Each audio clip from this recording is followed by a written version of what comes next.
सर्वेषां नमो नमः। स्वागत है आपका बानसूर पीजी कॉलेज की ऑनलाइन क्लासों में। प्रिय विद्यार्थियों, आज की वीडियो में हम बीए पार्ट थर्ड संस्कृत साहित्य के पेपर फर्स्ट के विषय में चर्चा करेंगे, जिसमें आज का हमारा टॉपिक हमने जो इस वीडियो में रखा है वो दर्शन शास्त्र के जो व्याख्या का पार्ट है उसका सॉल्यूशन हम आज के वीडियो में करेंगे, जो 2019 के क्वेश्चन पेपर में आई हुई व्याख्याएं हैं। तो आइए स्टार्ट करते हैं। तर्क संग्रह की व्याख्या का पार्ट पेपर 2019। देखिए, तर्क संग्रह जो हमारी यूनिट है दर्शन का एक पार्ट है और उसमें से 4 व्याख्याएं हमारी परीक्षा में पूछी जाती हैं, जिसमें से हमें 2 का हल पेपर में करना होता है। इस तर्क संग्रह में से 2 तो व्याख्याएं करनी होती हैं और एक निबंधनात्मक क्वेश्चन आता है। तो आज के वीडियो में हम व्याख्याओं पे चर्चा करेंगे। तो जो व्याख्याएं 2019 के पेपर में आई हुई हैं उनका हल हम यहाँ कर रहे हैं। व्याख्या जो पहली व्याख्या आई थी वो है शीत स्पर्श वृत्तिर आपः ता दिव्यदः नित्य नित्यश्च नित्या परमाणु स्वरूपः अनित्य कार्य रूपः पुनस्त्रिविधा शरीर इंद्रिय विषय भेदात् शरीर वरुण लोके इंद्रियम रसग्राहकम रसनम जिव्या अग्रव्रति विषय सरित समुद्रादि। देखिए, ये व्याख्या शुरू करने से पहले हम थोड़ा सा परिचय इस तर्क संग्रह का कर लेते हैं, जिससे व्याख्या को समझने में बड़ी ही आसानी होगी। ये जो तर्क संग्रह है ये अन्नम भट्ट के द्वारा रचित है। इस तर्क संग्रह में 2 दर्शनों का समावेश है। नंबर 1 वैशेषिक दर्शन, जिसके रचयिता हैं कणाद मुनि, और नंबर 2 न्याय दर्शन, जिसके प्रवर्तक हैं हमारे ऋषि जो गौतम है। तो न्याय के प्रवर्तक गौतम है और वैशेषिक जो दर्शन है उसके प्रवर्तक हैं कणाद मुनि। इसमें कणाद मुनि ने वैशेषिक दर्शनों में 7 पदार्थों का विवेचन किया है। उन 7 पदार्थों में जो पहला है वो द्रव्य है, दूसरा गुण, तीसरा कर्म, चौथा सामान्य, 5वां विशेष, 6ठा समवाय और 7वां अभाव। यानी कि ये प्रकृति का जो ये ब्रह्मांड जो भी आप देख रहे हैं इसकी जो उत्पत्ति है वो इन 7 पदार्थों से उत्पन्न हुई है। हमारे दर्शनों में इस प्रकृति की उत्पत्ति के बारे में वर्णन किया गया है। और जो हमारा न्याय दर्शन है उसमें 4 पदार्थ माने गए हैं या 4 प्रमाण माने गए हैं, जिसमें पहला है प्रत्यक्ष, दूसरा है अनुमान, तीसरा है उपमान और चौथा है शब्द। तो इन दोनों का जो मिक्स है वो तर्क संग्रह में अन्नम भट्ट ने विद्यार्थियों के सरल ज्ञान बोध के लिए किया गया है, जो हमारे सिलेबस में चलता है। अब जो ये जो व्याख्याएं आप सामने देख रहे हैं, व्याख्या नंबर 1, इसमें जो हमारा दूसरा नंबर का पदार्थ है तर्क संग्रह में, जिसको हम कहते हैं गुण, उन गुणों में द्रव्य नंबर जो पहला पदार्थ है उनमें द्रव्यों का वर्णन किया गया है और एक द्रव्य रखा गया है जिसमें जल। तो जल का लक्षण किया गया है इस व्याख्या में।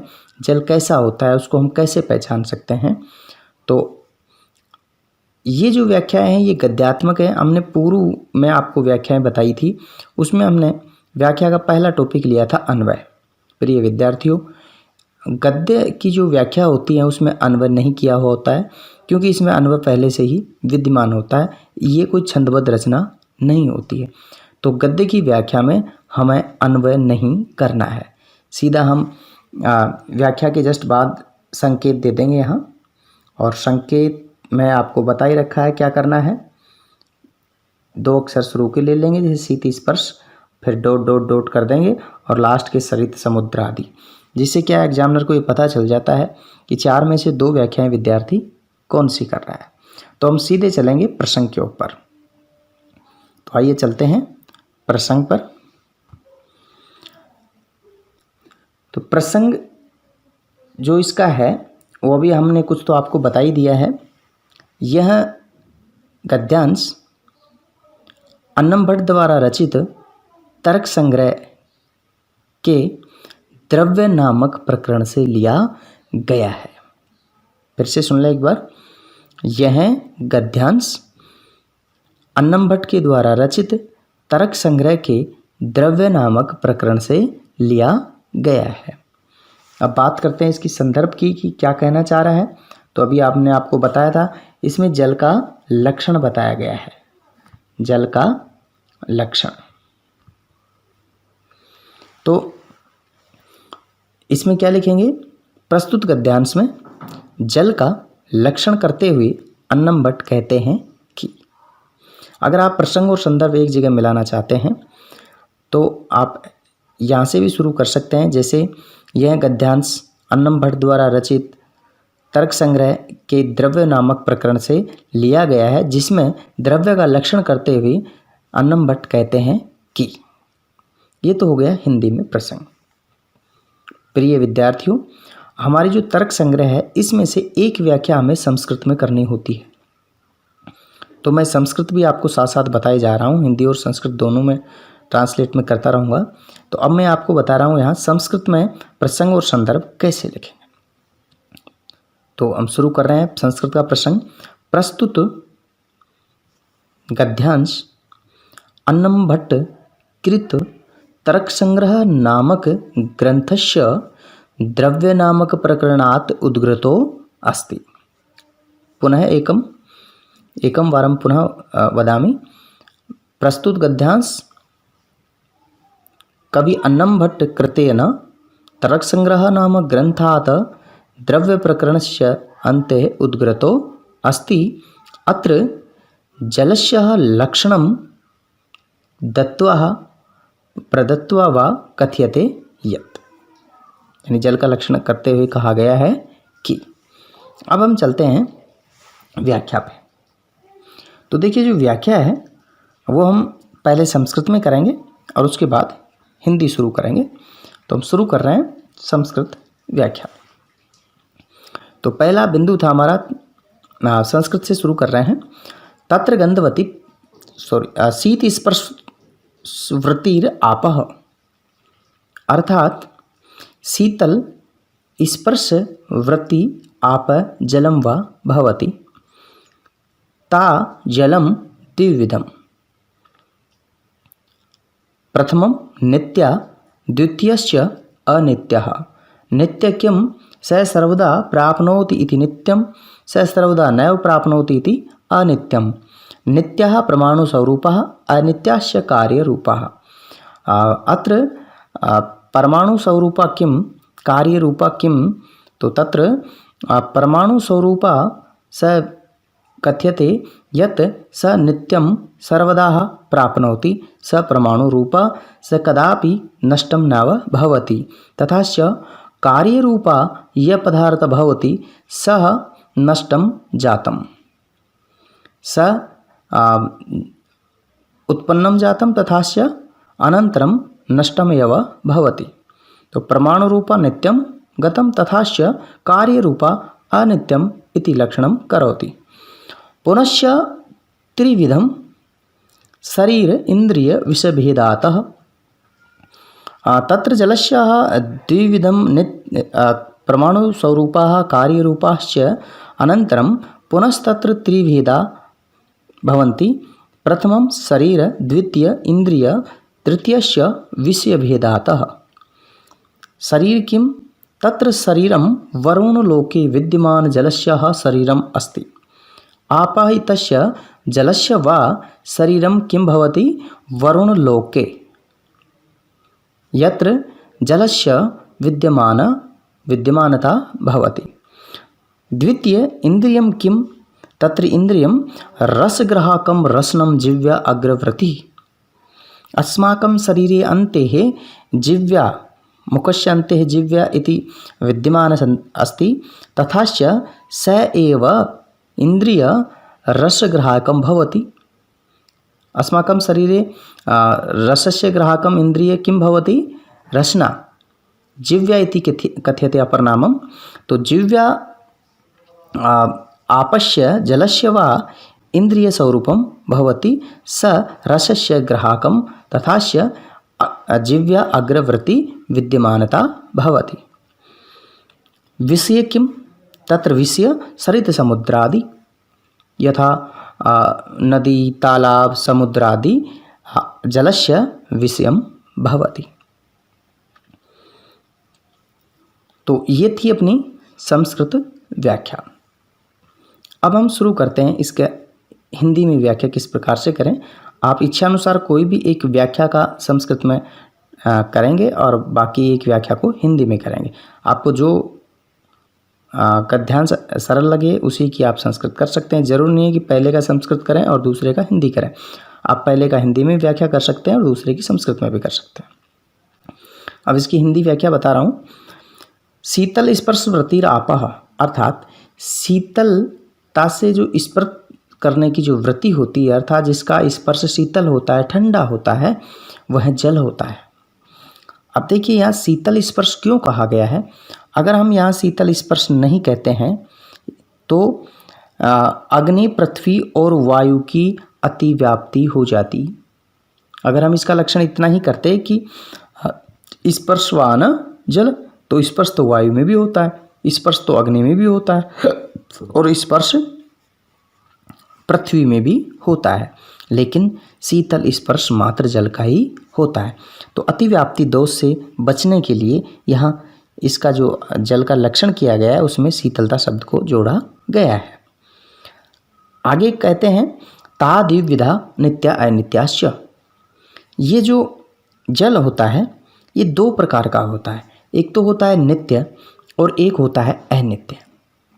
तो देखिए शब्दों से आपको पता चल रहा होगा नित्य कौन होता है। नित्य वे पदार्थ होते हैं जो कभी नष्ट नहीं होते हैं और नहीं कभी पैदा होते हैं, वो हमेशा विद्यमान रहते हैं, उनको नित्य कहा जाता है। और अनित्य वे पदार्थ होते हैं जो उत्पन्न होते हैं और नष्ट होते रहते हैं। जैसे हमारा शरीर है अनित्य है और हमारी आत्मा है वो नित्य है। तो नित्य का मतलब क्या हुआ? जो न मरता है न पैदा होता है, और अनित्य का मतलब जो उत्पन्न होते हैं और नष्ट हो जाते हैं। तो जल दो प्रकार का बताया, एक तो नित्य और एक अनित्य। अब अनित्य क्या है और नित्य क्या है? तो नित्य में कहा है कि नित्य परमाणु स्वरूपा। नित्य जो जल है वो परमाणु स्वरूप में जो विद्यमान जल है उसको नित्य कहा गया है। और वो कहाँ पाया जाता है? कहा है कि वरुण लोक में उसकी विद्यमानता पाई जाती है। अर्थात अणु के रूप में जो जल होता है, जैसे हम रासायनिक क्रियाओं में हाइड्रोजन और ये ऑक्सीजन का वो करके जल बनाते हैं, वो जो अणु रूप होता है वो कभी नष्ट नहीं होता है। और अनित्य कार्य रूप, कार्य रूपी जो जल होता है वो हमेशा अनित्य होता है। जैसे जल का जो वास्तविक रूप है वो कभी नष्ट नहीं होता है। मान लीजिए हम पृथ्वी से जल को निकाल लेते हैं, हम नहाते हैं, कपड़े धोते हैं और बहुत सारी कामों में हम इसको यूज करते हैं और वो जल नष्ट हो जाता है हमारी दृष्टि से, लेकिन वो जल नष्ट नहीं होता है, वो वापस पृथ्वी में समा जाता है। यही उसका परमाणु रूप, पुनः से हम उसको प्राप्त कर लेते हैं। अब कार्य रूपी जल देखिए क्या होता है। कार्य रूपी जल में मान लीजिए हम आइस, जिसको हम बर्फ़ जमाते हैं, जल के हमने बर्फ़ जमा ली, वो कार्य रूप है, वो नष्ट हो जाएगा। तो कार्य रूपी जो जल होता है वो हमेशा अनित्य होता है और नित्य होता है परमाणु स्वरूप। फिर से इसके तीन भेद कर दिए नित्य और अनित्य के। नंबर 1 शरीर, नंबर 2 इंद्रिय और नंबर 3 विषय। अब बात करते हैं ये शरीर क्या होता है, इंद्रिय क्या होता है और विषय क्या होता है। तो शरीर का तात्पर्य यहाँ उस स्रोत से है जहाँ से हम जल की उत्पत्ति करते, जल को प्राप्त करते हैं। तो इसका जो शरीर है जल का, उसको वरुण लोक कहा गया है। और जल के देवता भी हमारे वरुण देव को हमारे वेदों में माना गया है। ऋग्वेद में वरुण सूक्त भी आता है जिसको जल का देवता कहा गया है। तो वरुण लोक है जो इसका शरीर है। अब इंद्री की बात करें तो आपने देखा होगा कि अच्छा सा भोजन देखा और हमारी जिह्वा लार टपका देती है, अर्थात रस उत्पन्न करती है जिह्वा। खाना खाते हैं तो खाने को लसलसा या रस से युक्त कौन बनाती है? जिह्वा। तो इसकी इंद्रिय हो गई जिह्वा, जो रस की ग्राहक है, रस को ग्रहण करने वाली है। इंद्रिय का मतलब ही होता है अपने विषयों को ग्रहण करना। तो हमारे शरीर में एक ही इंद्रिय है, रसना, जो कि रस का ग्रहण करती है। अगला है विषय क्या है। तो जल का विषय बताया है, जैसे समुद्र हैं, तालाब हैं, नदियां हैं, जोड़ हैं, ये जितने भी स्रोत हैं ये जल के विषय कहे जाते हैं। तो ये हो गया हमारी हिंदी की व्याख्या। अब विशेष क्या है, तो विशेष में यहाँ हम लिखेंगे कि यहाँ जल का लक्षण करते हुए और जल के नित्य और अनित्य स्वरूप का वर्णन किया गया है। दूसरा, व्याकरणात्मक टिप्पणी किस में लिखेंगे। अगर हिंदी में व्याख्या कर रहे हैं तो हम ओनली विशेष लिखेंगे, और जब संस्कृत में व्याख्या कर रहे हैं तो उसमें व्याकरणात्मक टिप्पणी देंगे। हमने जिन जिन पदों की रचना की है व्याख्या करते समय, उन पदों की, जैसे कि हमने पूर्व वीडियो में भी आपको बताया है कि व्याकरणात्मक टिप्पणी में हम किस प्रकार से करेंगे, और हमने कक्षाओं में भी आपको काफ़ी बार बताया है। इसमें उत्पत्ति नहीं दर्शानी है, पद की व्युत्पत्ति दर्शानी है। तो प्रत्यय रूप ले सकते हैं, समास रूप ले सकते हैं, और संधि आदि कार्य भी इसमें अपन लिख सकते हैं। 3-4 शब्द हम इसमें निकाल करके व्याकरणात्मक टिप्पणी में रखेंगे। तो ये थी हमारी व्याख्या नंबर 1 जो 2019 के प्रश्न पत्र में आई थी, जिसमें जल का लक्षण किया गया है कि जल क्या होता है, कहाँ से प्राप्त होता है, क्या इसका शरीर है, इसकी इंद्रिय क्या है और विषय क्या है। अगली व्याख्या पे चलते हैं। अगली व्याख्या है हमारी नंबर 6, पर अपर व्यवहार साधारण कारणे परत्व अपरत्वे पृथिव्यादि चतुष्ट मनोवृत्तिनि ये द्विविधे दिक्कृते कालकृते च दूरस्थे दिक्कृतं परत्वं समीपस्थे दिक्कृतं अपरत्वं ज्येष्ठे कालकृतं परत्वं कनिष्ठे कालकृतं अपरत्वं। यहाँ पर और अपर का लक्षण किया गया है। किसका लक्षण किया गया है? पर और अपर का, कि पर क्या होता है और अपर क्या होता है। तो इसमें मैं आपको बता दूं कि जो हम पदार्थों में पहले नंबर पे हमने द्रव्य पढ़ा था, दूसरे नंबर पे हमने गुण पढ़ा है। तो गुण का एक भेद है, गुण 24 प्रकार के होते हैं और द्रव्य 9 प्रकार के होते हैं।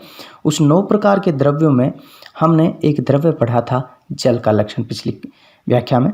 अब इसमें जो इस व्याख्या में हमें पूछा गया है, तो इसमें विद्यार्थियों हमें ये पता होना चाहिए परीक्षा में कि ये टॉपिक कहाँ से लिया गया है और क्या इसका विषय है, तो ही हम व्याख्या अच्छी प्रकार से कर पाएंगे। तो फिर से एक बार ध्यान से सुने, ये गुण का भेद बताया गया है। गुण के 2 भेद 24 में से ये 2 भेदों को इसमें दर्शाया गया है, एक तो पर और एक अपर। तो पर क्या होता है और अपर क्या होता है, इस व्याख्या के माध्यम से हम आपको समझाएंगे, जो 10वें और 11 नंबर पे ये गुण के भेद आते हैं। एक बार फिर से इसको पढ़ रहा हूँ। पर अपर व्यवहार साधारण कारणे परत्व अपरत्वे च पृथिव्यादि चतुष्टय मनोवृत्तिनि ये द्विविधे दिक्कृते कालकृते च दूरस्थे दिक्कृतं परत्वं समीपस्थे दिक्कृतं अपरत्वं ज्येष्ठे कालकृतं परत्वं और कनिष्ठे कालकृतं अपरत्वं। तो ये थी अपनी व्याख्या जो परीक्षा में पूछी गई है। अब हम चलते हैं इसकी व्याख्या के पार्ट पे, और इसमें अन्वय करना ही नहीं है क्योंकि ये गद्यांश पहले से ही है। तो हम सबसे पहले शुरू करते हैं प्रसंग। प्रसंग पूर्व व्याख्या में आपने देख ही लिया है, वही इसका प्रसंग रहेगा। प्रसंग का मतलब परिचय है, कौन सी बुक से लिया गया है, क्या इसका लेखक है और कौन से प्रकरण से संकलित है। तो पहले संस्कृत में बता रहे हैं।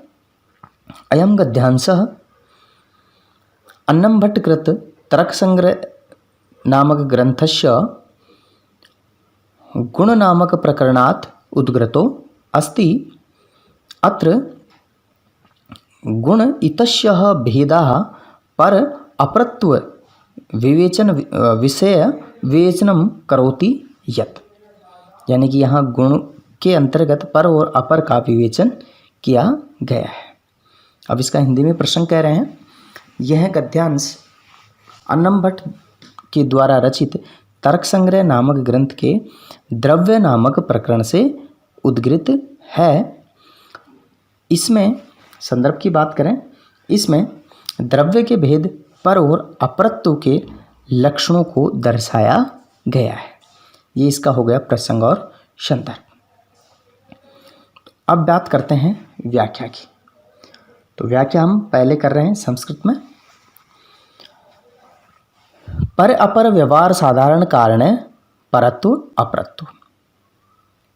वह पर पर अर्थात पर अपर इति अन्य नाम दूरस्थ निकटस्थ तथा, अर्थात दूरीकृत और निकटकृत इति साधारण कारणम परत्व अपरत्वम च इति कथ्यते। यह पदार्थ दूरम स्थितम भवति स परम तथा च अन्य यह पदार्थ पार्श्वे एव स्थितम अस्ति स अपरत्वम इति कथ्यते। पृथिव्यादि चतुष्टय मनोवृत्तिनि परत्व अपरत्व वा परम अपरम वा गुणस्य तत्वं पृथिव्यादि चतुष्ट मनोवृत्तिनि। पृथिव्यादि चतुष्ट किं? पंचमहाभूतानि अंतर्गते पृथ्वी जल आकाश तेज वायु। इन पंच महाभूतानि एव आकाशम इति वर्जित्वा शेषः चतुर्थ इति तात्पर्यम्। तथाच मनोवृत्तिनि मन अंतर्गते अपि स विद्यमानं भवति। तथाच अस्माकं मनः पार्श्वे स्थित वस्तूनि अनुभवं करोति। तथाच बहूनि योजनानि दूरं स्थिता एव पदार्थस्य अवलोकित्वा अनन्तरं कदापि केनापि समयेन स अनुभवम् एव प्राप्नोति। अतः स मनोवृत्तिनि एव भवति। ते द्विविधे दिक्कृते कालकृते च। पर अपरत्वं च पुनश्च द्विविधं। प्रथमं दिक्कृत, द्वितीयं कालकृत। दिक् मीन्स दिक्कितस्य तात्पर्यं दिशा, कालितस्य तात्पर्यं समय। दूरस्थे दिक्कृतं परत्वं।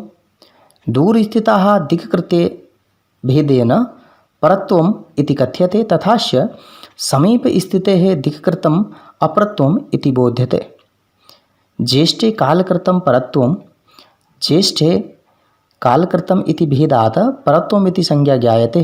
तथाच कनिष्ठे लघु वा कालकृत भेदेन अपरत्वम् इति संज्ञा अवबोध्यते। येन प्रकारेण पर अपरत्वं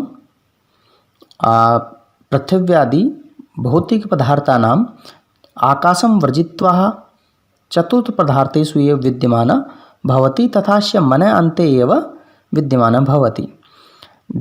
पुनः तत्र द्विभेदं करोति। प्रथमं दिक्कृत, द्वितीय कालकृत। दिक्कृत समीपस्थ दिक्कृतम् अपरत्वम् और दूरस्थ दिक्कृतं परत्वम्। तेनैव प्रकारेण कालकृतं ज्येष्ठे कालकृतं परत्वम् और कनिष्ठे कालकृतं अपरत्वम् इति संज्ञा अवबोध्यते इत्यर्थः। तो ये हुई अपनी संस्कृत की व्याख्या। अब हम बात करते हैं इसकी हिंदी में व्याख्या कैसे करेंगे। तो हिंदी में व्याख्या शुरू करने से पहले अपने संदर्भ में लिखा था कि यहाँ पर और अपरत्व का लक्षण करते हुए कहा गया है कि दूर और स्थित, अर्थात पर और अपर व्यवहार का जो साधारण कारण होता है उसको पर और अपर कहा जाता है। पर और अपर का साधारण कारण। अब बात करते हैं कि साधारण क्या होता है। तो देखिए दो शब्द होते हैं, एक तो साधारण और एक असाधारण। साधारण धर्म वह होता है जो सभी जगह विद्यमान होता है। जैसे उदाहरण के तौर पर विद्यार्थी कहें, छात्रत्व कह दें तो सभी विद्यार्थियों में विद्यमान होता है, यानी सभी विद्यार्थी पढ़ते हैं, अक्षर ज्ञान सबको है, ये तो साधारण धर्म हो गया।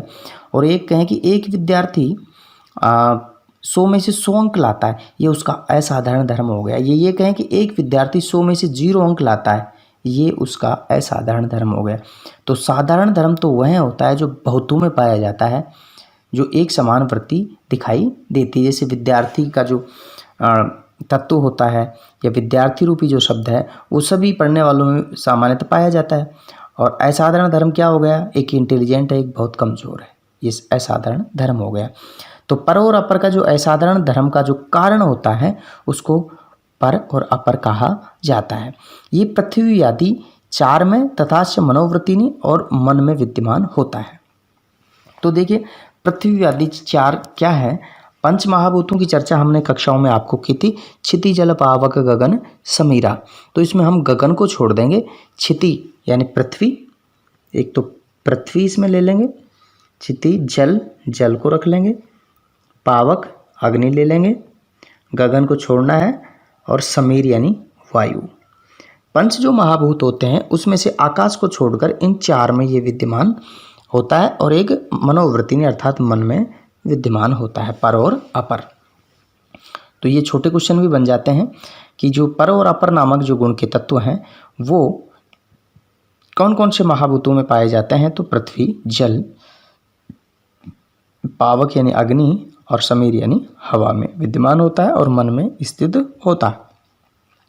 अब पुनः पर और अपर के दो भेद किए जाते हैं, पहला दिक्कृत यानी दिशावाची और दूसरा कालवाची। यानी एक तो दिशा को आधार मान करके और एक काल, काल का अर्थ होता है समय, समय को आधार मान करके। अब दिशावाची क्या है, देखो दिशा का अर्थ होता है दूरी से, और काल का अर्थ होता है जैसे छोटा बड़ा, सुबह शाम, समय से संबंधित जो होता है। तो हम पहले दिशावाची को कर रहे हैं, व्याख्या कर रहे हैं। दूर स्थित दिशावाची परत्व कहलाता है। मान लो कोई वस्तु बहुत दूर है तो वो दिशावाची पर हो गया और उसको दिशावाची परत्व कहा जाएगा। और पास में स्थित जो वस्तु है उसको अपर कहा जाएगा, यानी कि पास में स्थित दिशावाची को अपर कहा जाता है। अब कहें कि ज्येष्ठे कालकृतम परत्व, अर्थात जो ज्येष्ठ में कालकृत परत्व और कनिष्ठ में कालकृत अपरत्व होता है। ज्येष्ठ का अर्थ होता है बड़ा और कनिष्ठ का अर्थ होता है छोटा। ये कालकृत पर और अपरत्व के भेद हो गए। देखिए परत्व और अपरत्व को दूरी और निकटता भी कह सकते हैं। पर का अर्थ दूर और अपर का अर्थ निकट, तो इसको निकटता भी कह सकते हैं। परत्व और अपरत्व ये दोनों गुण के भेद हैं और इन दोनों का व्यवहार दिशा और काल की दूरी, समीपता, ज्येष्ठता और कनिष्ठता के आधार पर किया जाता है। काल और दिशा सभी व्यवहारों का एक साधारण कारण होता है। भाई अपन कई बार दूरी की बात करते हैं, कई बार समय की बात करते हैं, तो ये साधारण धर्म होता है। इसलिए काल और दिशा में पर और अपर की अतिव्याप्ति के निवारण के लिए ही लक्षण में असाधारण धर्म का प्रयोग किया गया है। पर जो होता है उसके दो भेद होते हैं, एक तो दैसिक और एक कालिक। दैसिक का तात्पर्य है व्यक्ति जिस स्थान पर है, दैसिक का देश से है, स्थान से है, वहाँ से दूसरे स्थान पर स्थित वस्तु की जो दूरी प्रतीत होती है वो दिशा से संबंध परत्व की प्रतीति करवाती है, और दिक्कृत परत्व इसे कहा जाता है। इसी प्रकार के समय के आधार पर दो वस्तुओं में ज्येष्ठ और कनिष्ठ यानी छोटा और बड़ा अगर निर्धारण करना है तो ये काल रूपी या कालकृत अपरत्व कहलाता है। तो ये थी इसकी हिंदी में व्याख्या। विशेष में यहाँ द्रव्य के गुण पर और अपरत्व का विवेचन किया गया है, उसका लक्षण करते हुए विवेचन किया है। अगर संस्कृत में व्याख्या करते हैं तो हम इसकी व्याकरणात्मक टिप्पणी भी साथ में देंगे। आइए चलते हैं नेक्स्ट व्याख्या पर। नेक्स्ट जो हमारी व्याख्या है, गै बुद्ध्यादयो अष्टावात मात्र विशेष गुणाः बुद्धि इच्छा प्रयत्नाः दिव्यविधा नित्या नित्याश्च नित्या ईश्वरस्य अनित्या जीवस्य। ये तीसरी नंबर की व्याख्या पूछी गई थी हमारे 2019 के पेपर में। तो ये जो है ये गै नंबर में जो हमारी व्याख्या लिखी हुई है ये आत्मा से संबंधित व्याख्या है, अर्थात आत्मा रूपी जो गुण था गुण में आत्मा विद्यमान थी, अर्थात गुण के जो भेद किए थे अपन ने 24, उसमें आत्मा भी एक भेद था। और आत्मा का विशेष गुण क्या है ये इस व्याख्या में बताया गया है। तो बुद्ध्यादयो अष्टवात मात्र विशेष गुणा बुद्धि इच्छा प्रयत्न द्विविधा नित्या अनित्याश्च नित्या ईश्वरस्य अनित्या जीवस्य। यानी जो नित्य होती है वो तो ईश्वर में पाई जाती है और अनित्य जीव में पाई जाती है। आपको मैंने बताया था कि नित्य क्या होता है, जो कभी नष्ट नहीं होता है वह नित्य होता है और जो नष्ट होता है वो अनित्य। तो ईश्वर कभी नष्ट नहीं होता। और हमने आपको पढ़ाते समय बताया था कि ईश्वर तत्त्वमसि का वह रूप है जो इसको सत्य का बीज रूपी कहा गया है और बीज कभी दुनिया में नष्ट नहीं होता। इस ब्रह्मांड में प्रलय के समय भी बीज विद्यमान था, इसीलिए इस सृष्टि की पुनः से उत्पत्ति हो पाई। तो बीज रूपी जो ईश्वर है वो तो नित्य है और अनित्य जो हमारा शरीर है पैदा होता है और नष्ट हो जाता है। तो आइए शुरू करते हैं व्याख्या के भेद। पहला शुरू करते हैं अपन प्रसंग। अब प्रसंग मैं शॉर्ट में बता रहा हूँ क्योंकि बार बार ये इसी बुक की व्याख्या है, सारी इसी यूनिट की हैं, तो प्रसंग वो ही रहेगा। अयम गद्यांश अस्माकं पाठ्य संग्रहेण अन्नं भट्टकृत तर्क संग्रह नामक ग्रंथस्य गुण नामक प्रकरणस्य प्रकरणात् उद्गृतो अस्ति। अत्र आत्मा अन्ते विशेष इति गुणस्य विवेचनं करोति यत्, यानी आत्मा के विशेष गुण का यहाँ वर्णन किया गया है। तो हम सीधे व्याख्या पे आते हैं क्योंकि संदर्भ और प्रसंग काफ़ी बार बता चुके हैं। देखिए जो गुण था उसका हमने आत्मा रूपी एक विशेष गुण पढ़ा था, यानी बुद्धि आदियो अष्टावात मात्र विशेष गुण। बुद्धि आदि, अब बुद्धि आदि लगा दिया, इसका मतलब बुद्धि के साथ और भी शब्द हैं। तो बुद्धि आदि ये 8 धर्म बताए थे बुद्धि के। हमने जब पढ़ाते समय आपको कक्षा में श्याम पट पे भी वर्णन किया था। तो नंबर 1 बुद्धि, नंबर 2 सुख, नंबर 3 दुख, नंबर 4 इच्छा, नंबर 5 द्वेष, नंबर 6 प्रयत्न, नंबर 7 धर्म और नंबर 8 धर्म अधर्म। तो बुद्धि से लेकर अधर्म तक ये बुद्धि आदि में गिने जाएंगे। ये बुद्धि के 8 भेद बताए गए हैं। तो बुद्धि आदियो अष्टावात मात्र विशेष गुणा, बुद्धि आदि से लेकर और अधर्म तक जो 8 गुण हैं वे आत्मा के विशेष गुण कहे जाते हैं। 8 गुण एक बार फिर से सुन लीजिए। बुद्धि, सुख, दुख, इच्छा, द्वेष, प्रयत्न, धर्म और अधर्म, ये आत्मा में रहने वाले विशेष गुण हैं जो 8 हैं। इनमें बुद्धि, इच्छा और प्रयत्न ये 3 गुण नित्य हैं। बुद्धि, इच्छा, प्रयत्न द्विविधा नित्या अनित्याश्च। देखिए कौन कौन सा, एक तो बुद्धि और एक इच्छा और एक प्रयत्न, ये जो 3 गुण हैं वो नित्य और अनित्य दोनों हैं।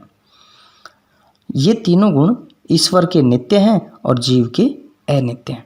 ये जो बुद्धि आदि के हमने 8 भेद पढ़े हैं, इसमें से 3 कौन कौन से, एक तो बुद्धि और एक इच्छा और एक प्रयत्न, ये नित्य और अनित्य होते हैं। अब नित्य किस में पाए जाते हैं और अनित्य किस में पाए जाते हैं?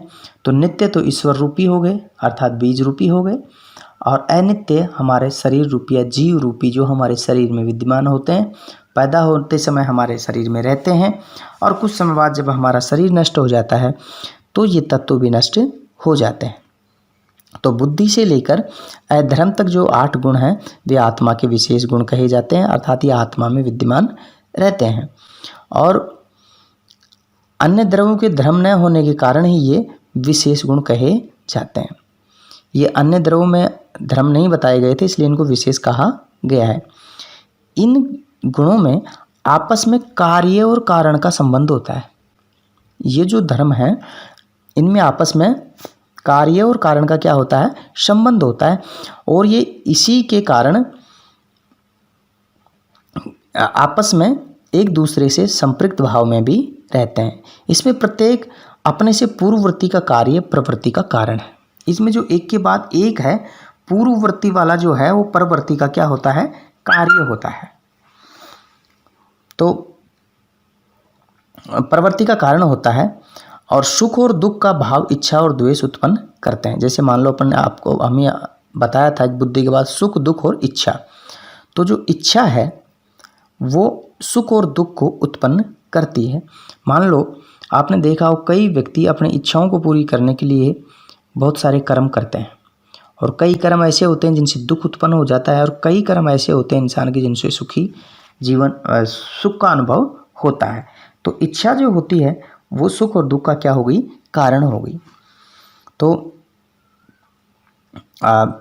ये किससे उत्पन्न होते हैं, सुख और दुख का भाव इच्छा से, और इनसे द्वेष भी उत्पन्न होता है।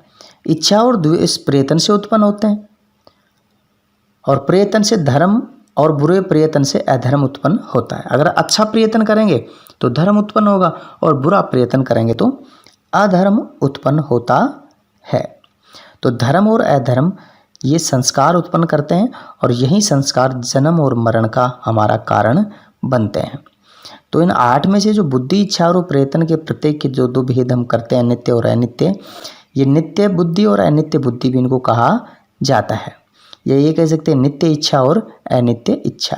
इस प्रकार नित्य प्रयत्न और अनित्य प्रयत्न, और ये जो तीनों गुण हैं ये ईश्वर अर्थात परमात्मा से संबंध रखते हैं, वो तो नित्य हो गए, और जिनका संबंध जीव से होता है उनको अनित्य कहा जाता है। तो ये हो गया अपना आत्मा का विशेष गुण, जो 8 प्रकार के होते हैं। विशेष में इसमें लिखेंगे, यहाँ आत्मा के विशेष गुणों का विवेचन करते हुए अन्नम भट्ट ने बड़े ही सहज भाव से आत्मा के विशेष गुणों का वर्णन किया है। व्याकरणात्मक टिप्पणी अगर संस्कृत में करते हैं तो देंगे, हिंदी में व्याकरणात्मक टिप्पणी नहीं करेंगे। अगली व्याख्या है अपनी जो चार व्याख्याएं पेपर में आती है, उसमें लास्ट 4थे नंबर की व्याख्या है, नित्यम अनेकानुगतम सामान्यम द्रव्य गुण कर्म वृत्ति तद द्विविधम पर अपर भेदात परम सत्ता अपरम द्रव्यत्वादि। देखिए ये सामान्य का लक्षण किया गया है। इसके माध्यम से हमारे जो लास्ट की 4थे नंबर की जो व्याख्या है, इसमें सामान्य के भेदों का वर्णन किया गया है कि सामान्य क्या होता है और किस प्रकार से इसको हम देखेंगे। तो नित्यम अनेकम अनुगतम सामान्यम, जो नित्य होता है, और अनेकम अनुगतम अर्थात अनेकों में रहने वाला जो होता है वो सामान्य कहा जाता है। द्रव्य गुण कर्म वृत्ति, द्रव्य गुण और कर्म इसकी वृत्ति होती है। तद द्विविधम, ये भी 2 प्रकार का होता है, पर और अपर। पर को सत्ता कहा जाता है, और अपर तो जो होता है वो द्रव्यत्व आदि में पाया जाता है। अब ये इसके जो व्याख्या के जो हमारे पार्ट हैं हम उनकी चर्चा करते हैं कि इस व्याख्या में वही हम पहले की प्रक्रिया जो चली आ रही है, जैसे सबसे पहले हम करेंगे प्रसंग। तो प्रसंग में यह है गद्यांश अन्नम भट्ट द्वारा रचित तर्क संग्रह नामक ग्रंथ के सामान्य नामक प्रकरण से लिया गया है, या गुण के सामान्य प्रकरण से लिया गया है। संदर्भ इसमें सामान्य का लक्षण करते हुए कहा गया है कि, तो ये था अपना तर्क संग्रह नामक जो अपनी यूनिट है, दर्शन की एक यूनिट है, उसमें से जो व्याख्याएं आती हैं। तो 4 व्याख्याओं में से हमें 2 प्रश्न पत्र में हल करनी है, 2 में से भी 1 को संस्कृत में हल करना है। आशा है आपको समझ में आया होगा। और अगले जो